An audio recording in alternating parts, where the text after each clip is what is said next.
Pero wala ni dool og imo lang nadunggan nga murang mubalos. Sumadlok jud kang kinikanan po ka. Wala ka kabalo sa buhaton, pero ang Biblia day maisuon guide jud ani. Nga bitang dugay na nga tabo ni siya. Pero kung imo di ang tun-an, pwede pa nato buhaton nga epektibo po ni siya. Unsay atong buhaton na adire. So ako sa basahan atong teksto matuta sa diha sa panultihon nga kapitulo 25 bersikulo 21 paingon sa 22 diri giingon ang pulong sa Ginoo, kung gigutom ang imong kaaway pakan-a siya, kung giuhaw pain na siya, kay sa ingon maulawan siya pag-ayo o gantihan ka sa Ginoo. Nagampo ta dalaygon og buhi nga Ginoo, Father God, imo gyapon kini nga okasyon, Father God Ginoo. Ako nang gitagana kanimo, nagahandom ko og nagatuo nga ang imong kaalam, ang imong kusog, ang imong kahom naa ka nako karon. Ang akong gibuhat karon igulang ni sangyaw, pero gikan ni kanimo ang kahom, Father God. Gikan ni kanimo ang pulong nga buhi nga among gisgutan karon. Sa tanan nga abri ang kasing-kasing aman na sila makatunan karon o magamit nila, ma-apply nila. Dili kinabuhi sa Kristohanon ang mubalos, dili kinabuhi ang usa ka Kristohanon ang pagdumot sa amahan padigad Ginoo. Naay buhato namo kung kami ang nahimutan nga nakasala padigad, para dili mo taylap dako nga kalayo ang mahitabo naay kay giistorya kanamo karon. Amo ning mabantayan, amo ning ma-apply sa mong kinabuhi o dili na mo ni makalimtan paligad Ginoo. Diha sa imong pulong kini nga among makatunan karon, bisan pag unsa ka isog sa among kaaway, basta naa ka, basta imong pulong among isaligan, mabugnaw ang tanan. Kining tanan amahan paligad Ginoo. Akong ipasalamat lamang pinagi sa buktong anak sa Kristo ang kinumluwas. Amen. Kung sa atong gibasa ron, dali ra day no. Dali ra. Kung imong tan-awon diri kung gigutom ang imong kaaway pakan-a siya. Kung giihaw paim na siya. Kaysa ingon maulawan siya pag-ayo og gantihan ka sa Ginoo. Unyag di mo kaon. Kung imong gidal-an og pagkaon, unyag di mo kaon. Kay gusto yung mubalos.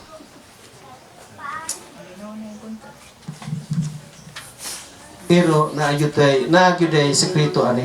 Kung ingana magod ang prinsipyo, lain din nato no, kanang sa Maranao na mo say term nila ani murag dili kay ko ka siguro.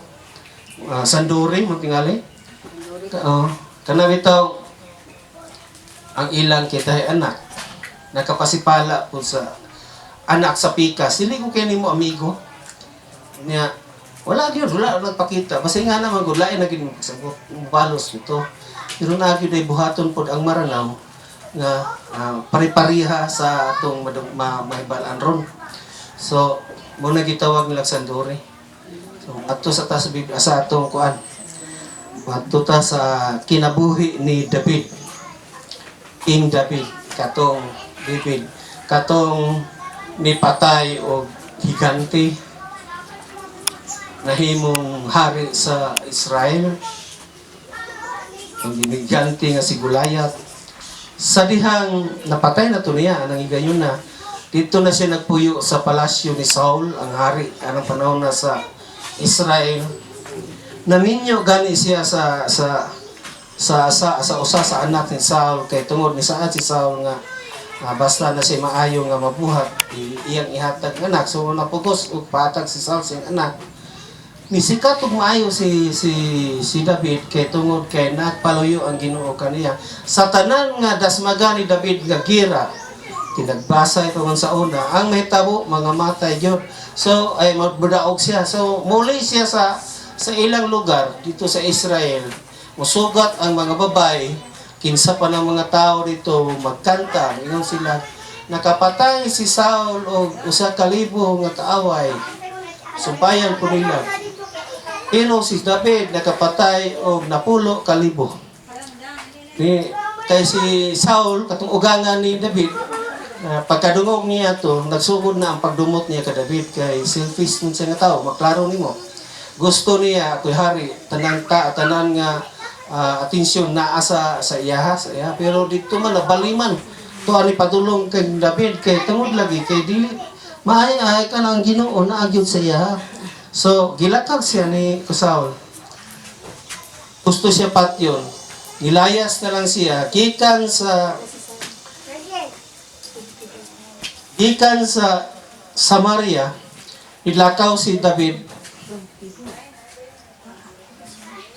Agikan sa Israel, nilakaw si David padulong sa part gap mo sa Israel dito sa Carmel. Muna itong ngalan sa itong simbahan. Pero dili Mount Carmel. So dili sa buntod. So ingato ang nitabo. Nidagan si David, niabot siya dito sa Carmel. Muna itong simbahan, inganlan na itong Mount Carmel. Pero dili sa buntod. Alam siya dapit sa patag. Dito siya gatago-tago. Ato pong lugar, napoy duha ka magtiayon nga dato kayo. Galing nag-record yun sa pulong sa Ginoo diri sa Biblia nga naa siya 300 ka karnero at 300,000. Grabe no, pinidagana na. Pinidagana ng 3,000, mahal ba na karnero? Yan nagay 3,000. Napod siya usa ka libo ka kanding. Dato jud kay siya. Pero ang lalaki way batasan, bangis, ngilad o kinaiya, bali sa iyang asawa.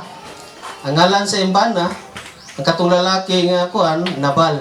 Makita na to na ang ilang kinabuhi diha sa unang Samuel, tibuok chapter sa 25. Taas man gud ni, 41 verses man gud ni, busa dili na nato di pasahon kay ato na lang ipasabot mo ato na ipagagig istorya o drama. Nga na. So, nasa ang katong lalaki, murag, bisag siyang kadato, pero pati kisig batasan. Pero ang iyang asawa, opposite. Galing na komentaryo dito na kuinabasahan po, na komentaryo sa Biblia ba? Na may gitawag na ito, komentary Bible. Unsa ka nga verse na sila istorya diri sa ubos, pero dili na opinion lang na sa writer, pero gwapo po tingog nga giunsa ga ni Nabal pag asawa siyang asawa nga gwapa kay buutan pag yun. Opposite kay sila, tingali kay kortaan si Nabal. Ang asawa siyang ang ngalan siyang asawa Abigail. So puna ko na makita nato ni siya sa unang Samuel, hotda pagbasa ang tibuok chapter 25. So, inganang nitabo. Dito sila niabot silang David nagtago-tago dito sa kamingawan sa Carmel. Niabot ang mga servant o mga sulugoon ni Nabal dito sa magtubuay. Gisan lang ka ng 3,000 at least 3,000 ka karnero na po sa kalibo ka kanding. Tuwa dito, nagtapat silang David, pero si David wala yun ang hilabot sa ilang kanding. Galing nabantayan sa mga tao ni Nabal nga tungod sa presensya ni David, wala nagkinangawat sa ilang mga bantayan nga mga karnero katong kanding. Sayon na lang sila ha. Kaya nga no, ilado mo ginis David nga nakapatay kay ni Gulaya ay higante. So wala kay mutamas-tamas, wala tao nga mahimo ka ng nay ay kaikag nga moadto dito para mangawat. Kaya saan ni pagkawat nga nagsilingan naman si David o katong mga tao ni Nabal nga nagbantay sa mga karnero. So disamot kadaghan kay mo may mangawat. Unya relax na pud ang mga katong tao ni Nabal kay ngano nabantayan mo gid nila nga wala gyud bisag ganing anino agi nagpakita ato man gyud mabantayan. Mabasa nato na sa bersikulo 15 kini lang atong basahon nga bersikulo diya sa 1 Samuel kapitulo 25 ang pulong sa Ginoo nag-ingon diri sa bersikulo 15 payon sa 16 payon sa 16 diri nag-ingon maayo kaayo kanamo ang mga tao ug wala kami pasipad Silang David nagistoryahan na ganing mga tao. Ingon sila, maayo ka namo ang mga tao, wala kami pasipati, ug walay nakulang ka namo samtang didto kami sa kaumahan sa panahon nga amo silang gikauban. Gipanalipdan kami nila sa adlaw ug gabi samtang nagbantay kami sa mga karnero. Mabantayan jud nimo nga murag na naay kalinaw. So nilipayon kay sila mong istorya na. Ang problema lang kay ang iyang ugalon lagi yung agalon ng lalaki maldito kayo. Niabot ang panahon kana ding karnero alutan din na. Sa ato murag wa kay kabantay diri kanang mananap nato diri o hayop nato diri nga murag alutan na to. Mubaga yun na yung karnero sa katuig man tinga ay yung karnero yung balibo sa katuig alutan yun na siya. So yatos na bal kay sino ka 3,000 ka alutanan? Mahimo mo po na himuon po pwede po na mahimog sinina. So ang netabo ato nakabalo si David unya nag-ihaw man po sa bal kay siyempre lipay po siya kadaghang kay si karnero.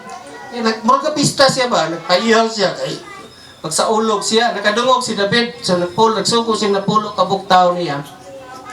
Hala adto mo dito sa kang Nabal o pangayo mo kay nagpista man siya dito pangayo mo karnero murag bayad ba murag bayad so niadto to yung mga tao dito i-explica ra nila nga kuan nga ingana ang sugo ni David nasuko si Nabal si kinsa man ang David ana gayaw-yaw gid siya pero ang iyang mga tao niingon na katong gibasa nato nga tungod sa presensya ni David sayon sa ilahang pagbantay tungod sa presensya ni David wala gyud nawala bisag usa ito pa ito dili magitunol siya nitindog yun siya gitunol sa ko check ko tinom di akong gidawat tinon na ko wala na to okay na to wala bahala gidoklan ko niya asa nagtuntuhan na sabi na garbong tao dili ta kalabi na ng ulo bitaw kana bitaw mabantayan kag sagpaon ka ako nabantayan kanila yung pagkabalito ginato college first year college kana bitaw bullying ang butong tawhan nga ganahan man yun may mga tsaw agoy dili bito pala hubog kung siya nahikuan niya katungat mga maing laki dito sa dapat tibanga mga tambay diha mga basketball kaya kanang ayati sa una kanang sa likod wala pa na nakural karon na kuyok nang ako so gipahubog to niya o paghuman iyang ignan nga kanang bahay lagi sa mga gibuhat giignan siya nga ikaw gyoy mo kuan pero tabangan kanila na arami nalagot skillet wala ko gating sandig lang uban galingkod lang pero kabalo na ko pagawas sina mo sigit gito ang naong gami ka buok tong nabasaw nitong isa katilaw migsagpa oy ikaw nganong hinaom mo ni pak go ako na pod la pak igo daga kay manglingi la nagpak bisagpaan nawala sing naong magkabalo mo po ko nga kung mapala ko ron wala ka sa plane wala na lang wala tulong ng pride ang style na ito nga sorry pero itulo-tulo yun ang naong anak iso kesa mga tambay doon sa etit anak so dili gyud maayo mga isuon ganun itong balusan jud nato ang kanang og dili maayo mas maayo ang kalinaw so tiyan ta lang mo makagasto man ta tinuod magyud na hirap lang yun nato ayaw na lang kanang itong magdumot-dumot kay ngano isa ka na gani kana siya apila pag-ampo kana siya mabutang gyud na siya yung nahuna nga ba mas maayo tong gibuhat kay ngano manaan yun ang kalinaw ba now dili na ko magdugay mga isuon bahin Japanese pagkaon bahin Japanese kasuko alain pa din nato sa dili pa din ako dili pa nako na mato ko sa pikas kana bitaw Kristohanon ba nakabantay ka nga kintahay ang imong silingan ang imong pagpuyo nimo diha so kanimo pagpuyo diha or diha karaan na ka diha nya nagkalit lang nga kasikbit sa imong yuta pagsulod pag-abot din na niya mura bitaw nakabantay ka nga na ang kalinaw na wala gyud gubot pero gwapo resulta nganong nasilingan nato ni dapat biya abuhatan po nato nagmaayo dili nato silusan. Para atong sa Manila ay sa Marawi Seeds ba? Nakabantay jud ko, mas maayo mga kay na internet ba klaro gyud nato.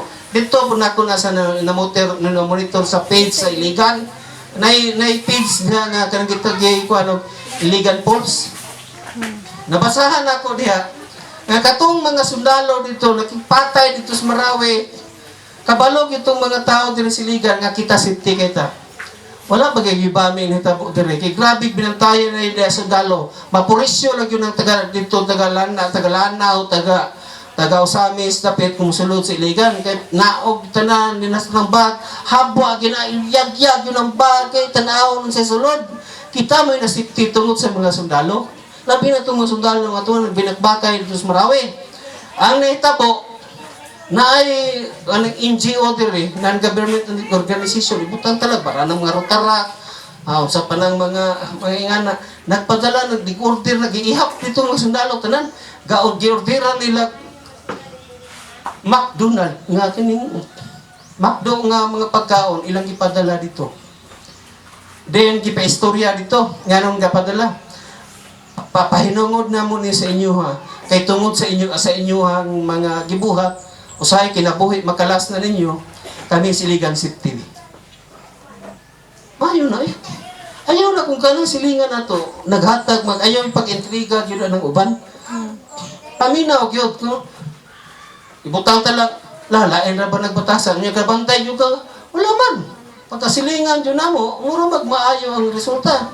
Now, dapat pagani nga ikaw muhatag ana nakahinundo pagani ko ito sa Quezano Mall timing lang ito nagubot ito dapat kinay sundalo nga murag kahilakon tulo sila kabuok daghang kay katapong katanaw bang makuha kay nangaon dito dili po sa Jollibee dili kanon ikanan po bitaw diha nga murag restaurant sa kuan sa Quezano Mall nangaon sila dito. Then, nana din nibayad sila. Order man mo. Hinibala na ito kung sige order ninyo. Gibayra na. Kaya tungod lagi, laging kuhan nga nalipay kung taga-iligan nga tungod sa ilang kibuhat, nasip kita. Dari pinatyanay dito, grabe sa Marawi. Hasta ganing Maranaw, ilan ng patyon kung dili yung musabay sila. Karon dahil naglagawas, banggawas ng opisyal na mag-isa to, dahil lang gawas nila kilang bayran, ingon lang kalit, human na nagbayad sir. Wako, nagpailak, hindi bayad. Basing araw to dito. Ang tulog kasundalo, malipayon, murag hilakon. Malipay biya po ka na. Naadi ay nalipay sa among gibuhat. Isang pag lisod ay, usay, lisod, makita na mo ang mga kauban, nangamatay na, nangabungkag ng ulo. Pero palangga po demi, napihapoy nalipay sa among gibuhat. Pagipakaon sila, libre. Wala sila pabayra. Padungog ni mo na sa mga radyo, ako nakakita dyo ko na, pero wala ko kadoon. Daghan na may tao. Istorya nung sana diha, nakita mo ko na sundalo. Ay, ang sundalo ba't hilakon, tulo diha, ano man. Ay, nung sa mga impis bubayad na sila, gibayad na naman ko no. Nahimod sila. So, dalay ko ng Diyos. Kung unahon, ayaw ipugong ang kwarta, kung naakay kwarta. Kung makahatag naman nagkalinaw. Kristohano na nga paagi nga kinabuhi. Usabi tayo nga gisulat na diri sa Biblia. Gusto po na nga matun-an na to. Talag sarap yan. Sa ako, pagkabasagin ako, article mo na akong basahon. Yan istorya na ko. Iwapo po ni, i-share ko ni sa akong kuhan. Sa akong congregation. Napo ko'y wali nga ako, apong nga time. Pero kasagad, daghan kayo. Ang kanara pong murag kinopya na po na ako. Dili man kinopya. Kaya kung ingon ka kopya, kabe to kabe, dili. Kuha lang ko kay Dia. Isunod na po na ako ang unsay kasagaran ng experience na ko. Kung muwali mo po kasagaran sa inyo diri bisan nagani ka ng kana bitaw balay-balay lang Bible study sa imo sister. Ang pagsangyaw biya sa pulong sa Ginoo dili ra diri. Ang gibuhat lang sa imuha, like for example, nakabalo biya sa imong experience, sa imong istorya sa ilan ni Sister Minda o nilang Janice ug sa akong asawa ingon ka nga naayo na jud ka. Kana lang istorya na sa imong silingan, makuratan yun na sila. Dili ako'y gayo ha. Igno nimo kanang simbahan na naa ang Ginoo diha. Naa ang Ginoo. Ayaw igna kanang pastora Ginoo na na mo. Dili ba ako Ginoo. Elagad ra ko sa Ginoo. Ngano man pong nagpagamit ko sa Ginoo kay matinud-ano ng Ginoo. Ano? Dako nakiglawas, dako ko na sa kuha. Atleta po na, so kagamay pa na sa una. Iburot na ng tiyan. Ang kukuha na ng lagom na, kay gidinggi na. Ang top ward naman po mi dito sa Lois Hospital, ano dili, Lois, Dr. Oy Hospital, ward na po mi, ang pikas na mo nga tiras, ingon mo, pag sininyasay na nga, patay na ng bataan na ni burot na, ng hupong na, burot ng tiyan. Pero kay na may Ginoo. Giayo ang bata, munang ingon dyan ko nga, pinagi na po sa pagampo. Ginoo jud ay nga na Ginoo. Ngano pa mang dili pa medyo kumuduol sa Ginoo. Kung kaingon jud ko nga Lord sa imong ipakita nga kaayo sa kuha. Ako ginang isang yaw. Unang bisag ingana lang, ingon lang ka nga na ako'y gibati nga dugay na kaayo. Sakit, ana nga akong ulo di na ko kasabot. Kadungog ko nga naisimbahan diha. Adto ko nagiampuan man ko nila. Nawala gito akong gibati. Bisag kinsa ang makadungog ana. Mamis din sila, mahipulong din sila. Unsam din ang simbahan. Kanang niya ko'y primero po na mo dire, simsan nga ingon nga, dong naayon biya itong isa diya dong. Wala po di balik dire, wala ko'y mahimo. Ang Ginoo nga naman po. Daghan po sa una sa panahon si Kristo nga napasis kalibutan. Daghan kay sige pang-ayo, pipila lang o balik kaniya ng pasalamat. Di na ko ka-expect, ana, nga kanang kung anong pa kay nabuhat mo ginaan ni Kristo. Ang ako lang is, kung gwapo yun sa tao, kung naka-experience ka nga na Ginoo, ayaw yung sibog sa Ginoo. Inay-hinay, mausap, inay-hinay, makakita ka nga, maayaw yun ang Ginoo. Inay-hinay ang imong pamilya usbon. Bisag unsa pa kalabad sa imong anak, sa Diyos ko. Wala imposible sa Ginoo. Di na tayo magdugay ang isuon kay mga on kag-burden ra pa.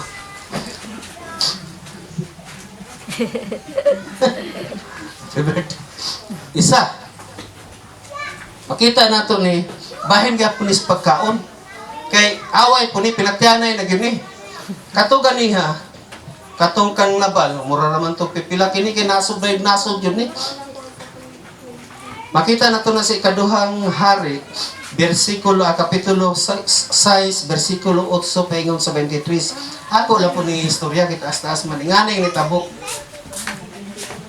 Ang hari sa Aram gusto girahon niya ang hari sa Israel.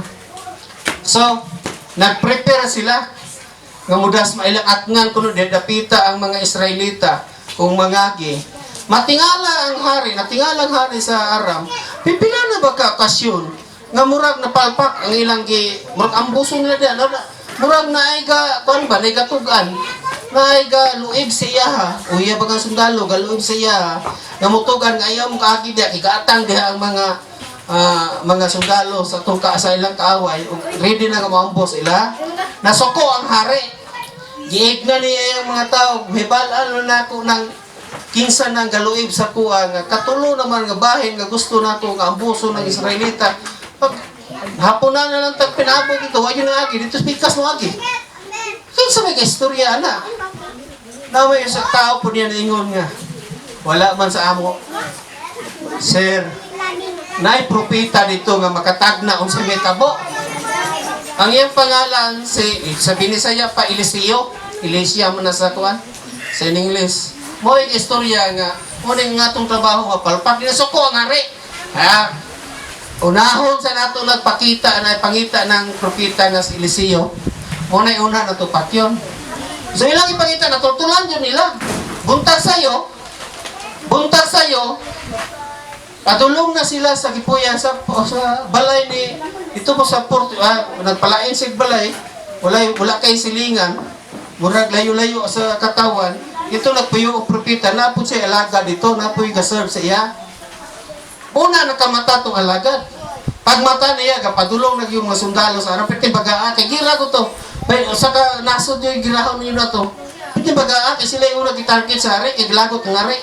Ang nitabo, nitugan tong saan to, alagad sa propita. Yan gipukaw ang among nga propita. Sir, ay, hoy, pagmata na diha, kay tanawa, oh. Daghan na kayo sundalo, mga matay na gitaron.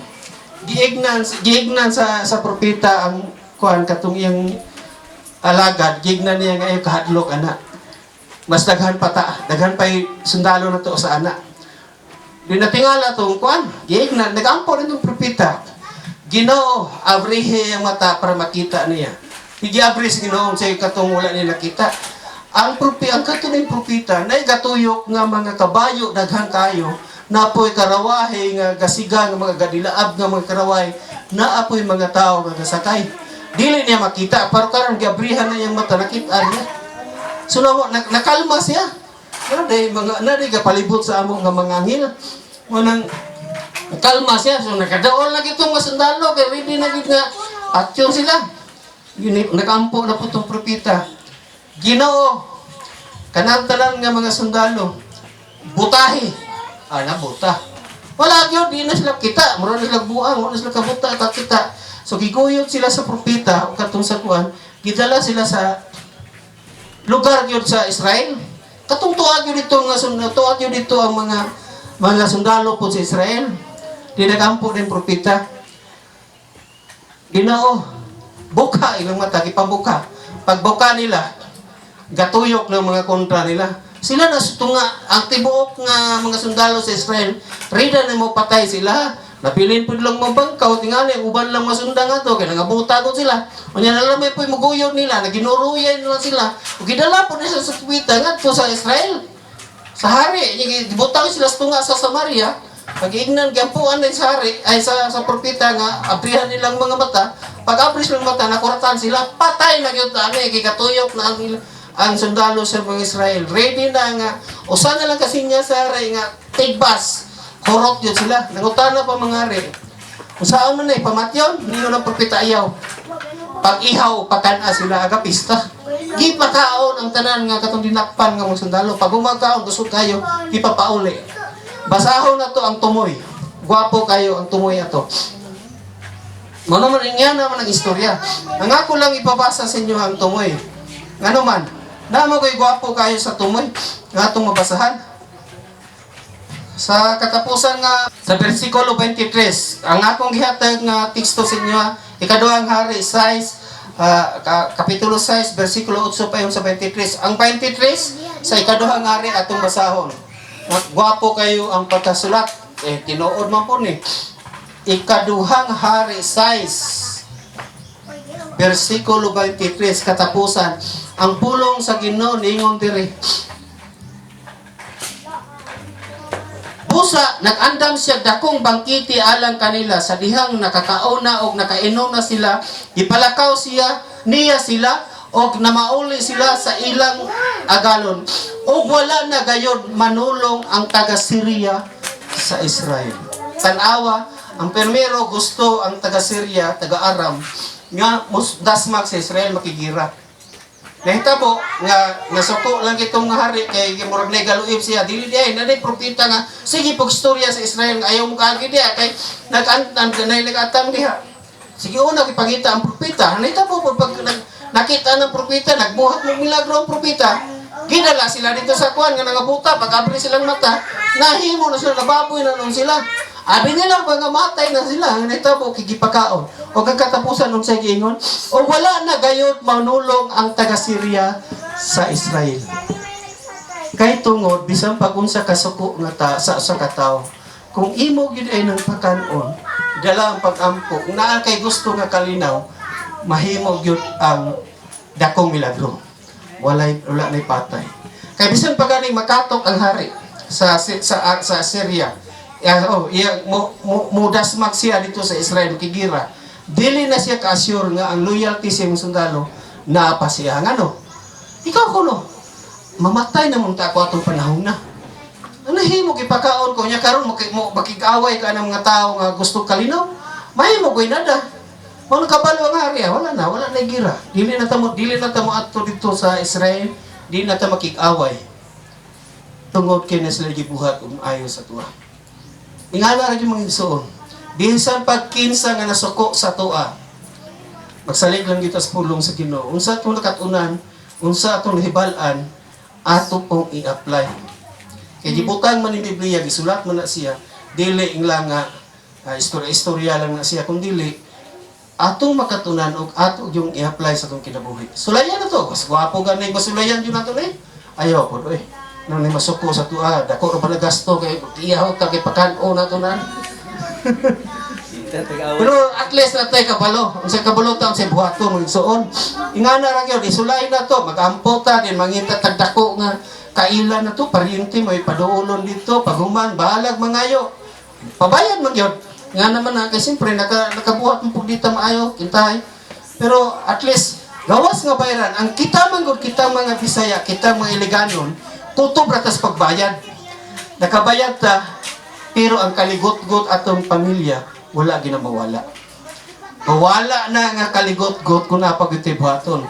Ready ta nga mubayad, upakaon pag ita. Mura bitaw, ikaw makuratan niya po ka. Nanulong tanan. Gibayad ang kwarta, di nagdalag mga pagkaon. Mangaon ta, magsabi ka, ay lang yung pagdalag inom. Basig, masunod ang yawa. Kaon lang, paguman, ginaksana, manguli. Kadatagbaw niya, ako bisa kung saan ako sabot. Uy, magkuha na, uy, mabutang yun diha ang kalinaw. Akong ihatag sa Sister Titit.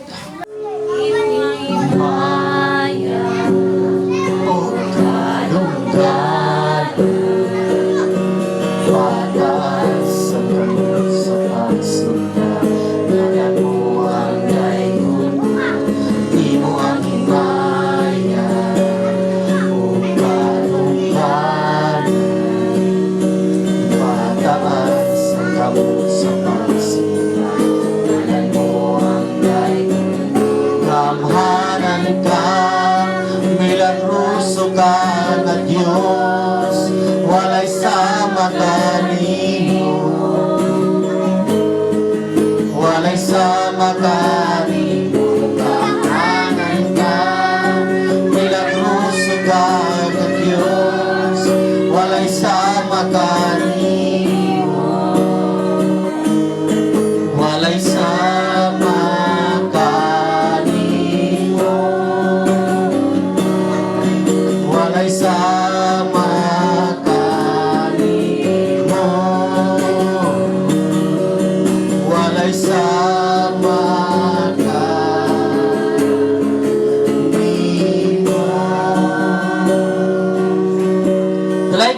Nagpasalamat aning kini. Kami aning okasyon, Father God Ginoo. Wapo ang imong pulong, Father God Ginoo, nagaawag sa usa ka kalinaw. Bisan pag unsa ka gubot, pero kung naalan jud inauna sa usa ka tawo nga ipagawas imuo niya ang tanan para mogawas ang kalinaw. Posible kay na, Father God, kay ikaw ang Ginoo nga gitawag ang imong anak og Prince of Peace. Yes. Siya ang prinsipe sa kalinaw, ang imong anak nga si Kristo. Samahan palikat Ginoo. Salamat sa pagtudlo kanamo karon. Ngay nga naon nga among buhaton, naka-record sa Biblia. Duha ka okasyon na nag-offer og kalinaw pinaagi sa paghatag sa makaon og mainom ngadto sa kaaway. Ug ang kaaway labi na kung siya giuhaw, labi na kung siya gigutom. Gusto siya mo patay, gi-offer sa iya ang iyang kinahanglanon anong panahon na nagiuhaw siya, gigutom siya. Kung ang iyang kainit, ang pagdumot siyang kasing-kasing ang kainit siyang ulo, mahanaw na, mapulihan na o kalinaw. Sa amahan paligad Ginoo, amahan. Salamat aning okasyon, maayo kay kaya Ginoo. Amo uling ma-apply sa kinabuhi. Salamat kay ang Biblia naghisgot yun o kalinaw. Kinintanan amahan. Akong pasalamat lamang pinagi sa buktong anak sa Kristo ang Ginoong Dios. Amen.